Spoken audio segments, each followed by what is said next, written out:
कृष्णा कृष्णा हरे हरे, हरे कृष्णा कृष्णा कृष्णा कृष्णा हरे हरे, हरे राम राम राम हरे हरे। हरे राम राम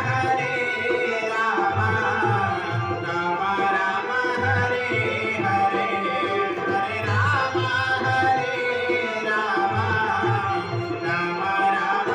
हरे। रामकृष्ण सरकार की जय। श्री सच्चिदानंद भगवान की जय। परम पूज्य श्री गुरुदेव जी महाराज की जय। आज चलेंगे थोड़ी देर के लिए भगवान की कथा में। बड़ा ही सुंदर पर्व है जिसका हम जिसके तत्वावधान में हम सब एकत्रित हुए हैं इस पावन भूमि पर। एक ही लक्ष्य है, एक गुरु पूर्णिमा का पर्व है। गुरु पूर्णिमा का पर्व है और इस पर्व पर हम सब एकत्रित होते हैं। आखिर गुरु जी के पास में जाते क्यों हैं? गुरु के पास में जाने की आवश्यकता क्या है? हमको ही नहीं, तमाम लोग ऐसे हैं जिनको आवश्यकता पड़ी है। एक बात बताऊं, हर एक ऋण से आप पूर्ण हो सकते हो। तुलसी बाबा ने वर्णन किया है, हर एक ऋण से पूर्ण हो सकते हो लेकिन गुरु के ऋण से पूर्ण नहीं हो सकते। तुलसी बाबा ने लिखा मानस में, माता पिता ऋण भय के,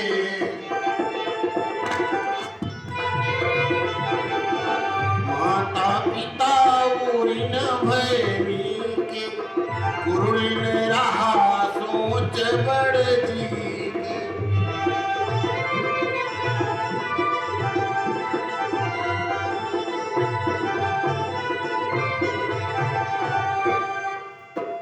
माता पिता ऋण भय के, गुरु ऋण रहा सोच बड़ जी के। खैर मेरे प्यारे, हर एक व्यक्ति को गुरु की शरण में आना पड़ा। आप सभी लोग जानते जो लंबा चौड़ा विषय नहीं।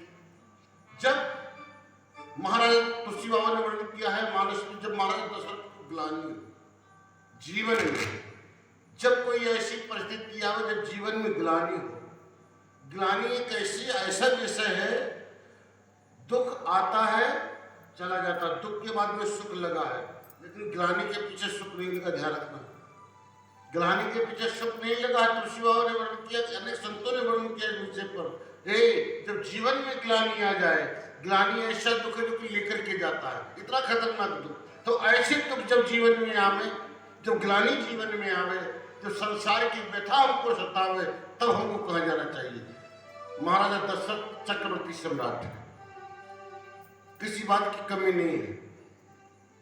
3 पटरानियां हैं, यहां तक वर्णन के लिए 760 रानियां हैं। सारे गुणों से संपन्न है, किसी बात की कमी नहीं है, वैभव में किसी विषय की कमी नहीं है, लेकिन फिर भी तुलसी बाबा ने वर्णन किया, अरे एक बार भूपति मन माही,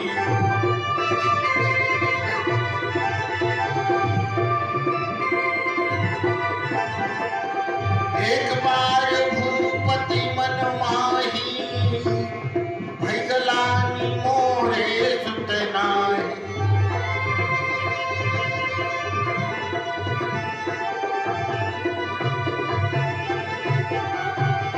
एक बार भूपति मन माही, भई ग्लानि मोरे सुत नाहि। दशरथ जैसा चक्रवर्ती सम्राट को ग्लानि हुई। ग्लानि हुई तो उस ग्लानि को दूर करने के लिए संसार में ऐसी कौन सी जगह है, कहाँ जाएं? हैं नीमसार, हरिद्वार, ऋषिकेश, कहीं नहीं गए, कहाँ गए? तुलसी बाबा लिखते हैं, गुरु ग्रह गयो तुरत मही पाला, गुरु ग्रह गयो तुरत मही पाला, चरण लागी करि विनय विशाला, ग्रह गयो तुरत मही पाला, चरण लागी करि विनय विशाला।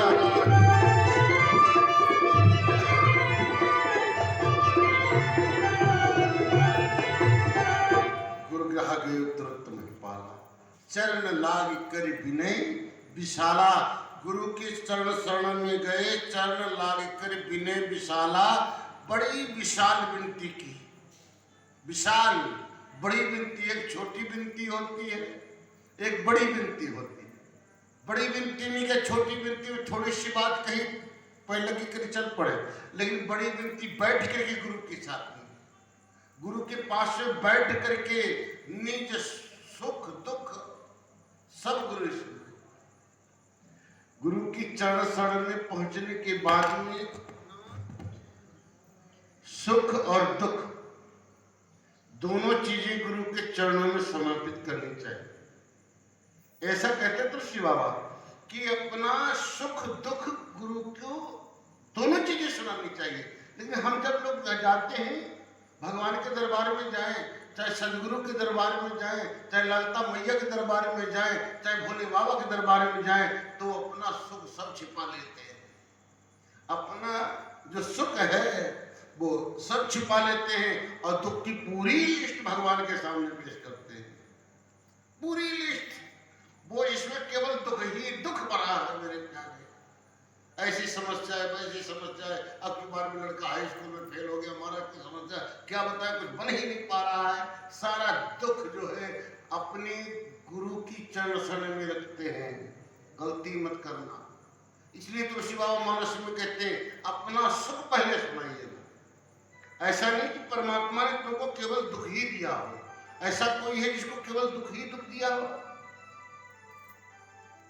दुख दिया है तो सुख भी दिया है, और जो सुख दिया है तो सुख को व्यक्ति भूल जाता है भगवान के सामने पेश करने के लिए अपना दुख भेज। और एक बात और बता दूं चलते चलते, समाज में जहां जहां आप जाएं, हर चीज किसी को क्या देना है, क्या बात करनी है, जो आप बात करोगे उस विषय में, चाहे सदगुरु के चरण में हो, चाहे माता जी के चरणों में हो, तो वहां पर जाकर के आपको निवेदन करना क्या है?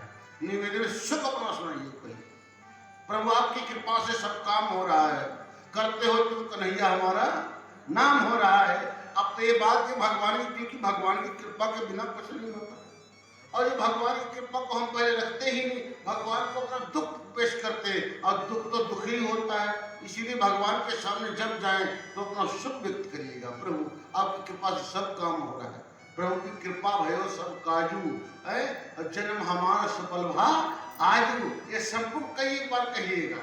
हाँ, प्रभु के दरबार में प्रभु की कृपा भयो सब काजू, जन्म हमारा सफल भाई। कब जन्म सफल हुआ? जब दर्शन किए, इससे पहले नहीं, जब दर्शन किए तब। इसलिए गुरु की चरण शरण में जाकर के सब अपना सुख दुख दोनों चीजें प्रस्तुत करिएगा। चरण लाग कर विनय विशाला, बड़ी विशाल विनती की। देखो 3 दिन का समय मिला है गुरु की चरण शरण में रहने के लिए, गुरु की पावन स्थल, गुरु की पावन दरबार में बैठने के लिए। तो कुछ लोग तो ऐसे हैं, हम तो देखते हैं, हमारे तमाम गुरु भाई भी आए हैं, कुछ आने वाले हैं, कुछ आएंगे, है ना। बहुत से ऐसे लोग हैं जो जिनके पास में टाइम, पास बैठने का नहीं ना, पास बैठिएगा, क्योंकि गुरु वो चार्जर है, गुरु जो है वो चार्जर है, हम सब बैटरी है। हमारी सबकी लाइट जब कम हो जाए तो चार्जर के पास में उसको चार्ज करने के लिए ले जाते हैं, है ना।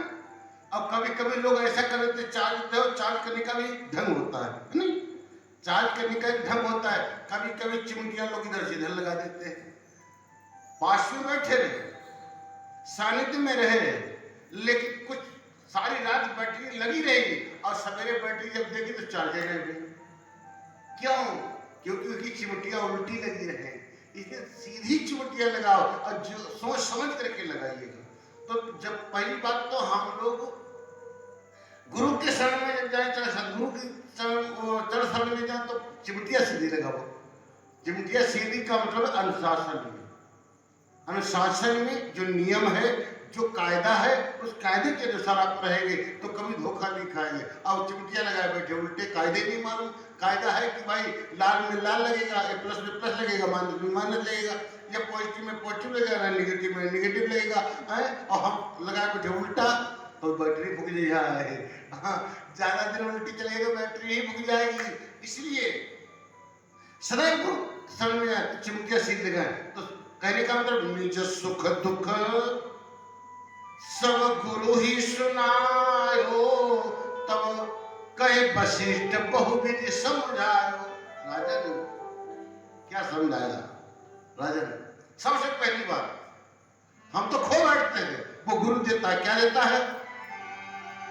धरहु धीर हुई है सुत चारी, जय सिया राम।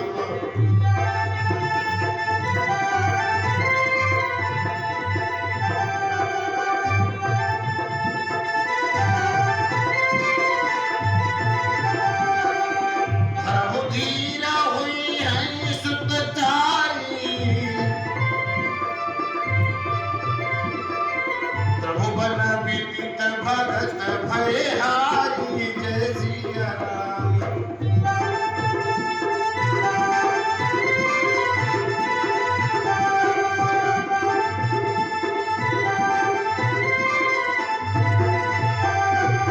है धारण करिएगा, 4 सत्य होंगे। कितने?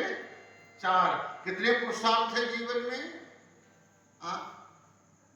जीवन में पुरुषार्थ कितने हैं? 4 ही पुरुषार्थ हैं। गुरु जी बता रहे हैं धरहु धीर हुई है शुद्ध चारी। 4 ही पुरुषार्थ है, धर्म अर्थ काम और मोक्ष। 4 ही पुरुषार्थ है जीवन के। और मेरे प्यारे गुरु जी कहते चिंता काहे कर रहे हो? गुरु जी के शरण में जाएगा कि तो देखिएगा, चिंता काहे कर रहे हो? तुम्हारे एक 4 सुख होंगे, धर्म अर्थ काम और मोक्ष। धर्म अर्थ काम और मोक्ष, चारों पदार्थ है हमारा, चारों पुरुषार्थ हैं। चारों पुरुषार्थ तुम्हारे पास में होंगे, धर्म अर्थ काम मोक्ष। ये 4 ही पुरुषार्थ हैं। धर्म धीर हुई है सतचारी, त्रिभुवन विदित भगत भय हारी। त्रिभुवन विदित है यही चारों। और भाई धर्म अर्थ काम मोक्ष और कचार है। चारों पदार्थ कहाँ मिल जाए? गुरु की चरण में धैर्य धीर, आपका तो धैर्य होना चाहिए। धैर्य बनाने का पावर सदगुरु को। 4 पुरुषार्थ मिलेंगे, चिंता मत करिए।